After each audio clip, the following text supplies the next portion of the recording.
I don't know a lot. Not much. I don't know. A lot of people are displaced by civil war and ISIS, and that's bad. There's a lot of debate whether they can come to certain countries and certain states in the United States. There's a civil war going on there and a lot of unrest and a lot of bombings and violence. They are just in a horrible state right now because of all the injuries and everything. There's a lot of them, and that they're struggling just to live. I do wish there was more I can personally do for them, but there's not, so we just hope that everything goes well for them. Syria is a country located in Western Asia, bordering the Eastern Mediterranean Sea. For over 50 years, Syria has been under the rule of the Assad family. This family adheres to a minority branch of the Islamic faith called Alawite that is related to Shiite Islam.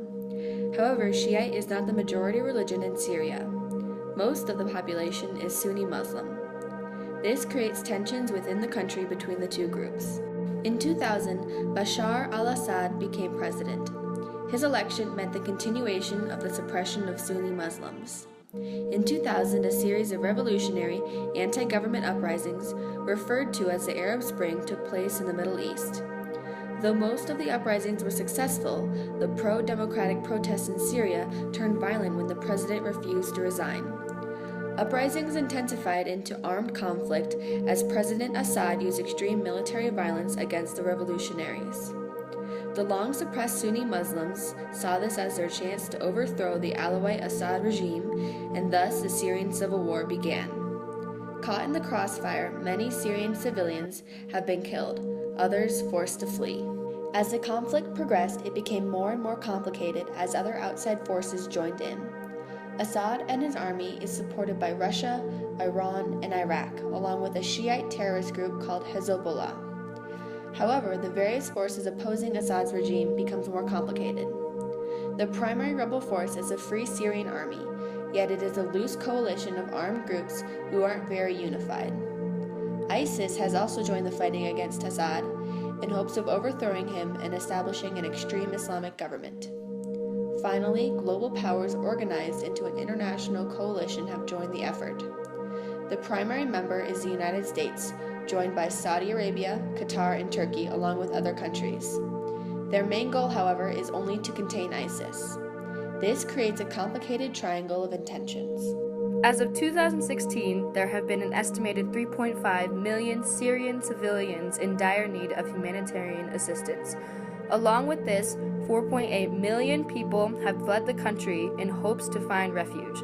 Due to the severe conflict occurring all over the country, civilian casualties have risen up to 386,000 deaths, including 14,000 children deaths. In addition, 95% of civilians do not have health care, 70% do not have access to clean water, 4/5 are living in poverty, and half of the children are not attending school. Health supplies and clean water have not been able to reach Aleppo, one of the major cities where conflict occurs, since mid-July. After 5 years of this civil war, refugees have fled to other countries in hopes of escaping the extreme hardships. There's a global controversy regarding whether or not to accept these refugees. Turkey, bordering the northern part of Syria, is holding nearly half of the refugees, with 1.9 million now residing there. Lebanon, another country bordering Syria, has taken in 1.1 million, along with Jordan, which has taken in 629,000. Although these countries have accepted refugees, many countries near the country are not.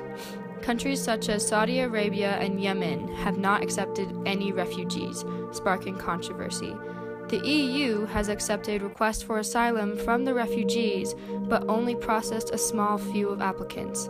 Germany and Sweden have accepted most of these refugees, with 300,000 and 100,000 residing there.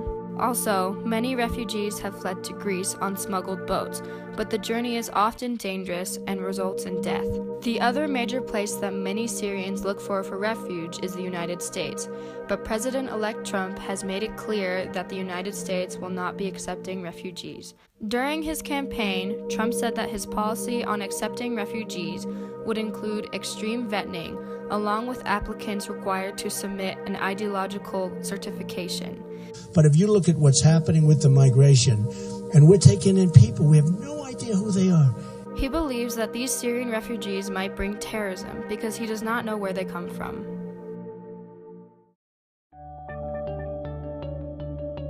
I think people should care because I personally believe that everybody deserves a home, no matter where they're from or their background. And there's so many people, loving people and children and women and everybody who need a home, and people are reluctant to give it to them. It can happen to any country, and if people just put their place in some people's shoes, then they would understand that they would certainly want others to care about them as well. Because it affects a lot of people, and a lot of people are, having trouble getting access to, first world resources and stuff like that. Because it affects all of us, not just Syrian. Because I believe that everybody is human and we should all care about each other, and we should all care enough to worry about our neighbor. I just think it's a humanitarian issue, and we're all in this world together, and we're all human beings, so we should figure out how we can help each other out and support people the best way that we can.